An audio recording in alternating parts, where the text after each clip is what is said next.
ve eyni zamanda da fərəqləndirici məqamdır ki, bu tarixi bina nəfəs alır.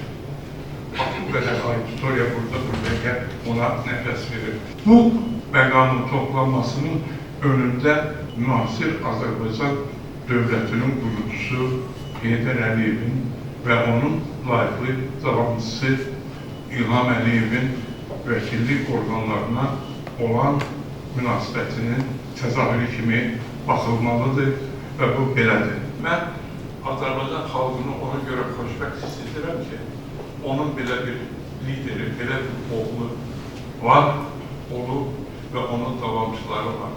Mən, Anar müəllim, mən sizə bir söz deyim də, mən bunu desəm heç kəs inciməz, çünki bunları yaşamışam. Müstəntiq kimi işləmişəm onu. Sonra prokuror, sonra dövlət ittihamçısı, hakim, məhkəmə sədri və indi də vəkil kimi. Mən elə hesab edirəm ki, mənim bax bu çalışdığım işlərin içərisində ən ucası hal-hazırda şərəflə yaşadığım vəsiqəsini cibimdə yazdırdığım vəkillikdir.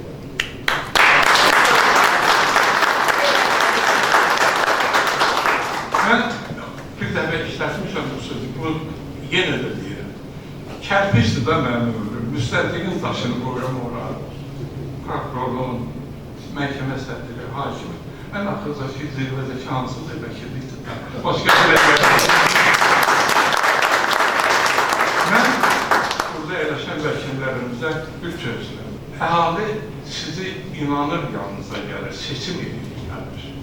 Və buna görə də siz elə fəaliyyət göstərməlisiniz ki, sizə inansınlar. Bundan ötəri öz üzərinizə alamaq, Anar mənim xeyla təkrarladı. Mən də onu da təkrarlayayım. Çalışmalısınız, öyrənməlisiniz, bilməlisiniz. Siz fikir verin, vəkilsiniz, təhqiqatçı ilə üzrə gəlirsiniz. Səhərki günü istintaqçı ilə, o biri günü ittihamçı ilə, o biri günü prokurorla, məhkəmə ilə, 3 nəfər hakimlə.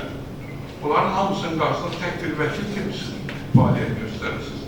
Gör, siz nə qədər bilməlisiniz ki, onlarla, necə deyərlər, öz qanunun aliliyinin gözlənilməsi, hüququn pozulması məsələlərini savadla, biliklə həll edə bilərsiniz. Və bundan ötəri 3 dənə şey lazımdır sizə.